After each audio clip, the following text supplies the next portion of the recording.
Hari ni aku nak share dengan korang semua cerita pasal satu mini series ni yang bertajuk Ultraman Mebius Gaiden Armored Darkness. Mini series ni dah ditayangkan pada tahun 2008 dan mini series ni ada dua part ah. Part yang pertama ditayangkan pada bulan Julai 2008 dan part yang kedua ditayangkan pada bulan Ogos 2008 lah. Dan mini series ni mengambil latar masa beberapa ketika selepas Ultraman Mebius berjaya mengalahkan Alien Emperor dan kemudian Mebius pun balik ke tanah cahaya lah. Pada masa tu kan, salah seorang ahli pasukan guys iaitu Ryu Aihara, dia telah dinaikkan pangkat menjadi kapten. Sebabnya pada masa tu ahli pasukan guys yang lama semuanya dah berhenti tau. Jadi diorang pun ambil lah ahli-ahli baru dan Ryu Aihara ni lah yang bertanggungjawab untuk memberi latihan kepada ahli-ahli muda ni lah. Waktu tu juga telah berlaku satu kejadian yang pelik di mana banyak raksasa yang telah menyerang bumi dalam masa yang serentak. Jadinya ahli pasukan guys ni terpaksa dipecahkan kepada beberapa kumpulan lah sebab dia orang nak serang dan kalahkan raksasa-raksasa yang berbeza. Dan si Ryu Aihara ni dia naik satu pesawat sama dengan seorang budak baru yang bernama Haruzaki dan dia orang telah mengalahkan seekor raksasa ni. Dan bila dia orang dah musnahkan raksasa tu, tiba-tiba dia orang mendapat laporan tentang ada satu berbola api yang pelik yang muncul kat langit ah. Jadi diorang ni telah diarahkan untuk pergi membuat siasatan lah kat bola api tu. Dan bila diorang jumpa dengan bola api tu, bila elok je dia sampai dekat dengan bola api tu, tiba-tiba diorang kena sedut masuk ke dalam bola api tu dan diorang telah dibawa ke dimensi yang berbeza lah.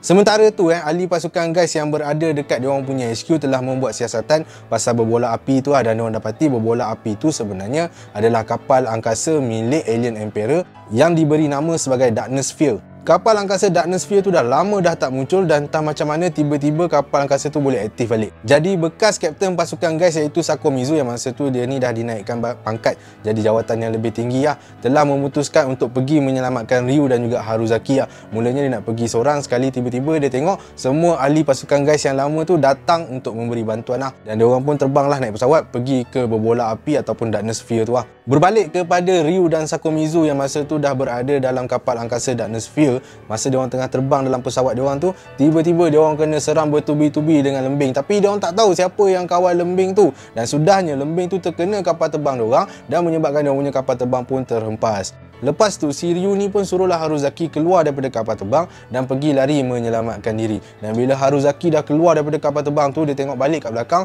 muncul satu makhluk besar yang entah daripada mana datangnya. Dan lepas tu makhluk tu dah memusnahkan kapal terbang yang mana dalamnya tu masih lagi ada Ryu.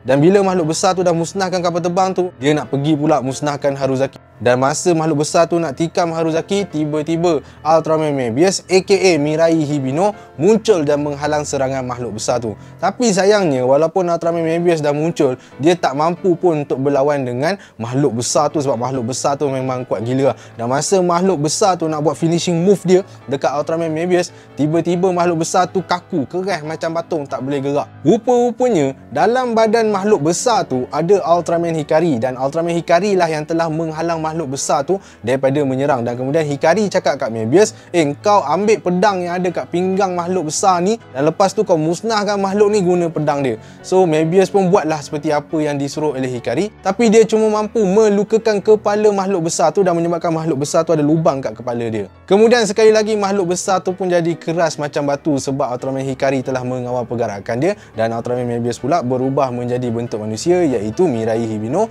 kerana terlalu penat berlawan dengan makhluk besar tu lah. Tapi sebelum aku sambung cerita aku ni, aku nak tanya kat korang semua, korang teringin tak nak pakai cincin yang lain daripada orang lain, yang warna batu biru dia nampak mewah dan eksklusif? Apa kata korang tempah cincin batu biru Tanzanite Silver 925 daripada Arden Jewellery? Diorang ni tengah buat promosi set cincin couple sekarang. Ada diskaun RM30 weh. So kalau korang nak, kalau korang tengok video aku ni dekat Facebook, aku ada letak link kat ruangan komen. Kalau korang tengok kat YouTube, aku ada letak link kat ruangan description. Dan kalau korang tengok video ni kat TikTok, aku ada letak link kat ruangan bio. So tunggu apa lagi? Kliklah link tu sekarang. Alright, kita sambung balik dengan cerita kita.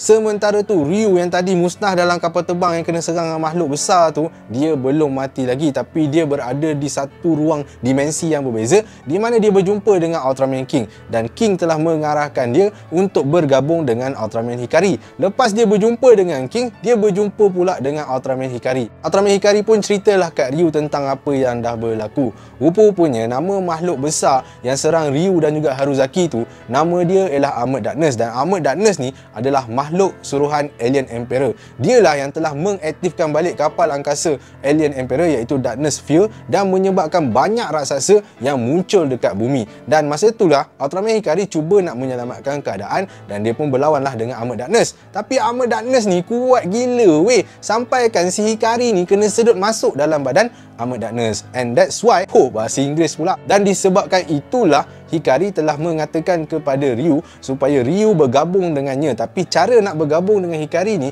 Ryu kena masuk ke dalam badan Armored Darkness melalui lubang yang ada kat kepala Armored Darkness yang telah dibuat oleh Ultraman Mebius tadi. Lepas Ryu bersembang dengan Ultraman Hikari, dia pun muncul kat dunia sebenar dan menyebabkan Haruzaki terkejut sebab dia tak sangka yang kapten dia iaitu Ryu masih lagi hidup. Ryu pun bagi tahulah kepada Mirai Hibino tentang rancangan Ultraman Hikari, dan pada waktu tu jugalah ahli pasukan guys berjaya masuk ke dalam kapal angkasa Alien Emperor tu. Kemudian Ryu dan juga Haruzaki telah menaiki satu kapal terbang dan mereka kemudiannya terbang menuju ke kepala Armored Darkness, dan Ultraman Hikari kata selagi dia mampu, dia akan menghalang Armored Darkness daripada bergerak supaya Ryu boleh keluar daripada kapal terbang dan melompat masuk ke dalam badan Armored Darkness. Masa kapal terbang yang dinaiki oleh Ryu dah hampir nak sampai kat kepala Armored Darkness, tiba-tiba Armored Darkness ni mula bergerak sikit dan menyerang kapal terbang yang dinaiki oleh Ryu dan Haruzaki. Tapi kapal terbang tu masih lagi boleh bergerak dan Ryu pun melompat keluar daripada kapal terbang tu dan masuk ke dalam kepala Armored Darkness melalui lubang yang telah dibuat oleh Ultraman Mebius.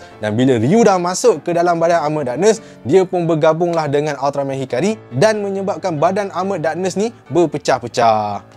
Tapi itu bukan ending dia. Rupa-rupanya badan Armored Darkness yang berpecah-pecah tu boleh bergabung semula. Maka berlawanlah Armored Darkness dengan Ultraman Mebius dan juga Ultraman Hikari. Tapi sekali lagi, Armored Darkness ni memang kuat gila dan Ultraman Mebius serta Ultraman Hikari ni tak boleh langsung nak kalahkan si Armored Darkness ni. Tapi dengan bantuan ahli pasukan guys yang lama yang datang membantu, dia pun menggabungkan tenaga dengan Ultraman Mebius termasuklah Ultraman Hikari dan menyebabkan Ultraman Mebius berubah bentuk menjadi Ultraman Mebius Phoenix Brave. Dengan menggunakan pedang milik Armored Darkness, Ultraman Mebius telah mencederakan Armored Darkness dan kemudiannya dia menghapuskan Armored Darkness menggunakan serangan Mebium Shoot. Selepas berjaya memusnahkan Armored Darkness, Mirai Hibino pun membawa pulang semua ahli pasukan guys menggunakan teknik teleportasi, dan Ultraman Hikari pula telah membawa pulang kapal angkasa milik Alien Emperor tu ke Tanah Cahaya untuk memusnahkannya. So, itulah dia secara ringkas kisah yang berlaku dalam mini series Ultraman Mebius Gaiden Armored Darkness.